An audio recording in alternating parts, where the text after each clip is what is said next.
Hey guys, Deathdealer here, welcome back to another episode of AutoCraft. Today we're going to be insanely busy. We're going to build not one, but two farms which will help complement the potion brewing system we built last episode. And those two farms are a ghast farm first, and then a large mushroom farm which we'll do in the latter half of the episode. Now the main reason for this is mushrooms are needed for the fermented spider eye, and well, we're going to need a lot of ghast tears. I'd like to have this thing full of all the materials we need, so 9 stacks of every material we need to make all of the potions that we can with this system. And by the end of today, we'll have the ghast tears completed and also the fermented spider eyes.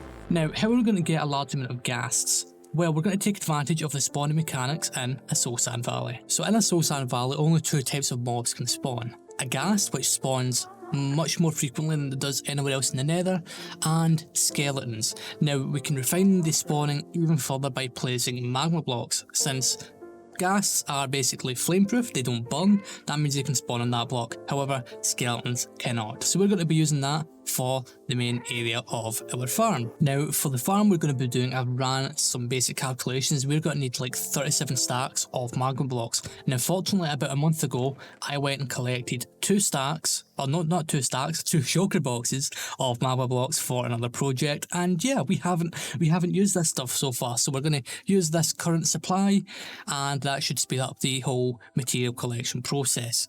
The other materials we're going to need is we're going to need a lot of wood, since we're going to use that for half slabs to basically stop the ghasts from escaping the farm, because that would be very bad. We're going to need some redstone, some honey blocks, and you know what? Why don't we go and take a look at the farm design we're going to use. So here's the design we're going to use. It is fairly small as you can see, and it was designed by the people on the Prototech server, mainly RazeWorks. I'll leave a link to his video in the description basically explaining how this thing works. But you know what? Why don't I do an explainer, because we can make it super quick and then you don't need to watch that video. So the way this works is only ghasts can spawn on magma blocks, as I said, because they're fire resistant, they don't burn or anything like that. And they all spawn here. Now what we do is we AFK right up there where that glass block is, and then that means that we don't need to light up any of the areas or spawn proof anything below the bedrock ceiling. Now in terms of rates for this farm, we will produce maybe about a stack and a bit of ghast tears per hour, so it's not that much, but to be honest we don't really need that much when you think about it. Now we can increase the rates by just making this farm a bit bigger. If we make it about twice the size, we will double the rates. I have done some testing and that seems to be the case. We also produce gunpowder from this farm, so that's another source of gunpowder, which makes I think 3 sources of gunpowder for us in the server. So we have the witch farm, we have the hostile mob farm, and now we will have the ghast farm, so we shouldn't run out of gunpowder anytime soon. I will probably still make a dedicated creeper farm at some point though, because well yeah, why not? So, item collection system, fairly simple. Hopper minecarts are run below the areas. These wither roses help kill the ghasts. Now we can't light this area up because, well yeah, it will affect the rates, but we shouldn't really have anything else spawning here, not even on the soul sand, because wither roses will kill anything and that just isn't how the game works anymore. And also yes, I know there are a few nether trees in the background. This world was in a snapshot where those trees can generate on top of bedrock, so that's not actually a thing anymore. Just thought I'd point that out. We have some honey block flying machines. You can use slime blocks, but the main reason honey blocks are used is because mobs cannot spawn on them. If you use slime blocks, there is a chance that mobs could spawn there and it would lower the rates. So we wanted to avoid that thing altogether. Now what we'd do is we'd flick the switch. Let's say we're going to go AFK. We'd flick this switch. We'd also flick this switch over here, because what that would do is that would allow these minecarts to be, well, the power drills to be powered, and then this whole system would work. Then we go in AFK for a couple hours and then we come down and hey, we've got lots of ghast tears. So yeah, it's a fairly simple process to make this thing. I have already calculated all the materials we're going to need, so why don't we go back onto the AutoCraft server, collect all the stuff, and find a decent area for this thing. Alright, so we have all the materials we need. I had to do some AFKing over at our tree farm, which is, I'm just so happy we have that right now because it's saving me a whole lot of time. And we've got all the other stuff here. Now there is some other items we need. We need 36 honey blocks. Now I do have some honey blocks lying around the base, but I really can't be bothered looking for them, so we're going to hop over to the shopping district. I'm going to take these shulker boxes with me. We're going to buy some honey blocks and then we're going to head on over to the soul sand valley. Alright, so we're over at Jason's honey shop right now, and let's see, 1 diamond for 8 honey blocks, so we need 8, 16, 24, 32, 40. So that's 5 diamonds. So 8, 16, 24, 32, 40. And there we go. There's the 5 diamonds. Now, I just thought of something. We have a lot of glass bottles right now, so maybe we should set up a deal with Jason at some point so that he can use all those glass bottles we get from the witch farm for his honey shop. Alright, so we're over at where the wither skeleton farm is. It's been quite some time since I've been over here because this Soul Sand Valley is quite large. It extends for several hundred blocks in that direction, along with that direction and that direction. And back there, over there is, what do you call it, a basalt delta. So we can set up a magma cube farm over there as well. So I think we're going to use this entire area as basically our nether farming section. So obviously we have all these blocks ready to go, and I don't want to do this too close to this section. We're going to be tearing this part down because we're going to be making some modifications to the farm itself, because as it stands right now, having the nether portal system, whilst it is very efficient, it doesn't work when you have more than one person online. So yeah, we're going to have to redo that entire thing. So what I'm going to do is I think I'm going to come a little bit closer to where the nether hub is, which is in this direction, and we're going to build the farm here. So let me get all these stuff placed. I need to place this in a way that everything is spawn proofed, and then we can start construction. Alright, so we've got the item collection system built first. It's slightly different to what was in the testing world because we just simply don't need that many chests and like a sorting system, because we don't produce anywhere near the amount of items required for something like that. And yeah, we simplified it by only using one hopper minecart, reducing the chances of minecarts getting stuck, because sometimes when you've got 2 minecarts running on parallel lines, they can rub against each other and get stuck. And yeah, that happens more often than not, and we didn't want that to happen, especially when we're doing long AFK sessions on this thing. Now, next steps is we could build the spawning layer, or we could build the roof for this thing. Now, since we're working with ghasts, we should build the roof for this first, because we don't want ghasts spawning and then blowing up the area whilst we're working, because that would be quite bad. So I'm going to get to work with that. We are going to be using the slabs for this section, and all it is just a bunch of strips that go down the farm along with a border around the outside. Alright, so we've got the roof in place along with the killing mechanism. Now, the fun bit about this farm is we kill the ghasts using wither roses, which fortunately enough, we've got a lot of. We have an entire wither rose farm. In fact, there's 2 wither rose farms on the server. And I was just talking with a few of the server members on Discord right now. Make sure you join that. It turns out we have like 4 or 5 gold farms on the server as well, which is quite funny. Anyways, back to what we're doing. So yeah, the roof is in place. You'll notice the thicker sections where we have the 3 wide of slabs. That's where the flying machines are going to be going. And the reason we have those that wide is because obviously you're going to have the pistons and the observers moving, and obviously mobs can spawn in that, and we don't want that to happen, so this will stop that stuff from happening. Now, next steps is I could put in the actual, what do you call it, the spawning layer, yeah, all the magma blocks and stuff, but we're not going to do that yet because I want to get the fly machines in first, because if we have the spawning layer in and we are trying to build the fly machines, ghasts are going to spawn and cause us a bit of trouble, plus we're going to constantly be like getting damaged and stuff, and I don't want to crouch about the entire thing. So we'll get the fly machines built first. It should be super quick. The fly machines are super basic. We'll build them, we'll build the return stations, and we'll get started on getting this magma block floor in place. Alright, so the fly machines are both in place, and I just counted them, and they're 20 blocks long, which is, they're quite large fly machines. And yeah, this thing is almost ready to go, so we need to fill in the, what do you call it, the magma block spawning layer, which I've already laid out the boundaries for, and I thought we'd do this fairly quick in the form of third-person time-lapse.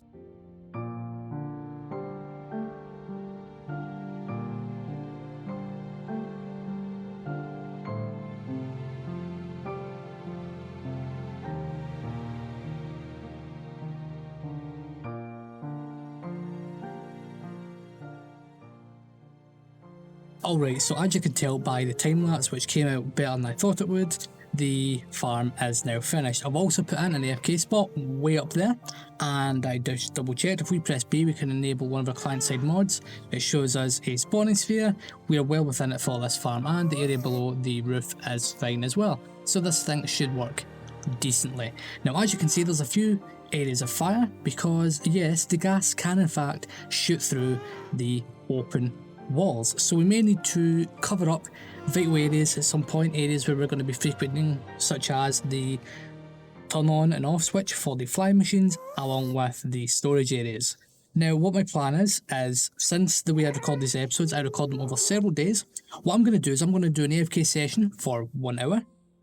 We're going to come back, we're going to see what the materials are like.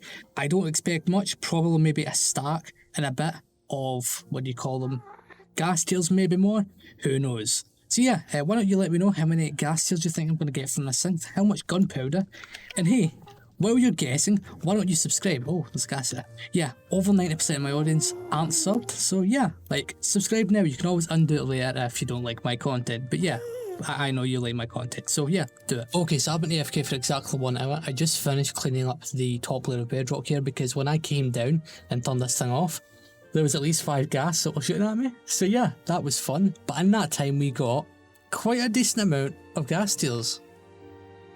Yeah, look at that. So I reckoned we'd only get about a stack and a bit. My testing in a single player will back that up. Now, since we're on we're not on a public server, but since we're on a server, there's other people online, so the mob cap is a lot higher than it would be otherwise. So there are more chances that gas would spawn, and since no one else was in the nether during that time period, all of the mob cap in the nether was basically free for me, and gas spawned left and right. And yeah, we've got a decent amount of gunpowder as well, 4 stacks, not bad, 2 and a bit stacks of Ghast Tears, perfect. Now, in order to fill the potion setup, we're going to need 9 stacks, so I reckon if we get 2 and a bit stacks of Ghast Tears every hour, we're only going to need to AFK for a couple of hours, now we'll have enough Ghast Tears for 64 shulker boxes of regeneration potions. So yeah, that is awesome. I'm going to be doing some more AFKing at this area, but we're going to be doing that later on. Alright, so in other news, we're going to be doing something quite interesting. Tomorrow, we're going to be updating to 1.16.2, so we'll be able to use piglin brutes and all the stuff that come with it. Now, in that update, the iron farm behind me will break. So what we're going to do is we're going to fix it before that happens. So what we need to do is we need to get up there, and all we need to do is place a few blocks above beds, because this will block villager pathfinding, thus making the cells still operational. So what we need to do is, if you're using this same farm design, we need to get over here, get to the opposite side of this thing. Ah, come on guys, why'd you do this to me? Okay, let's go over here. Right, well, obviously I'm good at this, but see this level here where this, what do you call it, this end rod is? If we place a glass block right there, place it there, place it there, and then we need to do some more on the other side of this. This should fix the farm in 1.16. Alright, so the glass is now in place, which means when we update, this farm will be fully operational, and the best thing about it is it still works properly right now. So yeah, good, we won't be losing out on any iron. Now, before we continue, I'd like to point out that our newest member, Lady Loves, link to her channel in the description, she's just had her first death. Unlucky, death to a creeper, death won by a creeper. Oh, that's so unlucky. It's better than mine. I killed myself for my first death. You know, placing a bed, killing rustic in the process. That's all good fun. But yeah, before we continue with working on farms today, we're going to go to the shopping district, because something me and Splash has been planning for quite some time is ready to go, and I need to provide some diamond blocks to get this thing up and running. So we went ahead and stuck in the other dragon, and Death is here because we have finally finished everything for sabotage. We have this rulebook here that we're going to place down, and you can flip through these rules if you want. They're pretty simple to follow. To enter, place a diamond block in the chest, renamed to your name. Traps, or placing 5 traps, costs 1 diamond block. You can purchase a deflection for a sabotage for 1 diamond block. You can purchase sabotages, which price is determined based on the severity of the sabotage, and those will then be applied to a random person if the saboteur is alive, and if they're dead, then you can target a specific person. And that's basically all there is to it. The winner gets the whole pot, and we're starting off this pot with 32 diamond blocks. which will hopefully get people really excited. So you want to come up here and let's place these down? Yes, I'd love to. Hold on a minute, let me just pull it up. I'll use my glass panes, because why not? Whoopsie. It's nice to have a diamond pile again. It's been so long since we've had a nice diamond pile. Yeah, I know. It's been a long time. And I hope this one will grow really, really big as everyone starts to fill it up. Yeah, that looks really good right there. That looks great. So yeah, sabotage is complete. Now before we continue, I should probably explain a few things. So sabotage is basically demise, which the Hermits did and we did on Timecraft Season 1. It's basically a fun game where we try and kill each other, but the way we're doing it is you basically get to sabotage people like you would in Demise, but you need to pay for sabotages. Now what I'm going to do is I'm going to look in this book. Now I already know all the rules, but I'm going to look in this book. I'll go through it slowly, or slow enough that you can pause the video and you can read through it. So this is page 1. Page 2, I had a little double click there. As you can see, this starts September 19th, so it'll be probably around episode 27 or 28 by the time you see stuff from this game. But yeah, we wanted to get it online straight away. Page 3. Page 4. Page 5. Page 6. And page 7. And yeah, that's all there is to it. Now, in order to enter the game, even though we've already provided half a stack of diamond blocks for the diamond pile, that is the reward pool and it will grow over time. What we're going to do is we need to put our named diamond block, into the chest. Now, Rustic, Zame, and myself have signed up, and the rest of our server members will join in the weeks to come. But yeah, once we get this stuff, well, once the game starts officially, this is going to be a hell of a lot of fun. And yeah, look at this area. This area is looking lovely. Alright, so I just edited the rest of the episode together and we're a lot later than I thought we'd be. So yeah, we don't really have much time to do the mushroom farm. So I've collected some mushrooms. This is nowhere near enough for the project we're going to do. And we're going to farm these things up. Now, rather than building a mushroom farm like I said we were going to do, I did some testing in a single player world, and what I was planning is very, very slow. So what I was going to do is basically have a lot of let's see if we can get some bone meal. I should have some here. There we go. So my plan was to have some dispensers, bone meal, lots of mushrooms, get large mushrooms, and then the idea is we would then fortune those mushrooms up like so. But as you can see, you don't get many, or you don't get much in the way of mushrooms from this thing. So that idea fell through. The next idea I came up with was using these small mushrooms and basically having them spread to a bunch of blocks, and then having those blocks be moved and then the mushrooms break and they are collected in a minecart. But the problem with that is in order to get decent rates, you need to scale it up fairly large, and we don't want to do that because it can cause a lot of piston lag. So what we're going to do instead, or as like a bit of a stopgap measure, is I'm just going to do what I just did a lot of times. So I'm going to place some mushrooms, bone meal it, cut it down over and over again until we get a decent amount of mushrooms. We need 9 stacks of mushrooms. Will we get 9 stacks of mushrooms? I don't know. So why don't we go into super fast mushroom cut down mode and get this thing done.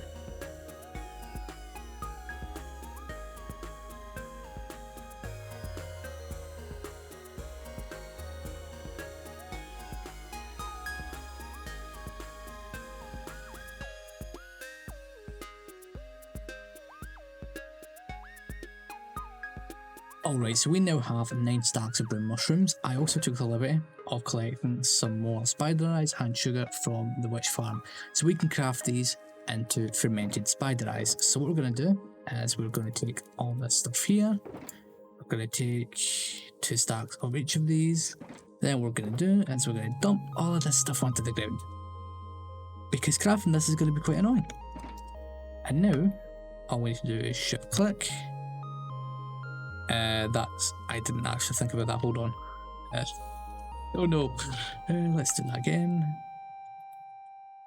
We can dump that, now we need to pick this stuff up. Yeah, I'm really not good at this stuff. God damn, okay. There we go. And let's throw that. Throw that again. Oh my god, this is so much stuff here. You know what? I'm going to get this stuff crafted up off camera. Alright, there we go. So let's add the last of this to our supplies. And there we have it. We have 17 remaining. Now, I've also done some AFKing over at the Ghast Farm, and we now have 9 full stacks of Ghast Tears in here. That's from about 4 hours of AFKing. I actually got about 10 stacks of Ghast Tears in that period. So yeah, that farm was a fantastic investment, and I'm going to be doing a lot of AFKing at it in the future. Let us sleep real quick. Now, my plans for next time, so make sure you subscribe if you haven't already, so that you can follow along. What we're planning on doing is basically planning on filling up the brewing area with all the components we need. So next on the list is magma cream and blaze powder. Now what we can do is we can go over to the same area we built the gas farm, because there is a basalt delta nearby, so we can build a magma cream farm right there, and there's a blaze spawner right below the wild skeleton farm, so we can also build a blaze farm right there. But yeah, this project has been very successful. Obviously we're getting a lot of content out of this, just, you know, making all these farms, and it's been quite fun so far. And the best thing about it is, once this is finished, we're going to be able to make 64 shulker boxes of each different potion type, which is amazing. Well, all but the potion of the Turtle Master and the potion of slow falling. But let's be honest, we don't need any of that stuff. I'd like to thank you all for watching this episode of the AutoCraft so far. Make sure you go and watch everyone else on the server. On the left hand screen right now, there are 2 videos, one that YouTube wants you to watch and one that I think you should watch. Make sure you go and watch them, and remember to leave a like, subscribe, and hopefully you will enjoy the videos.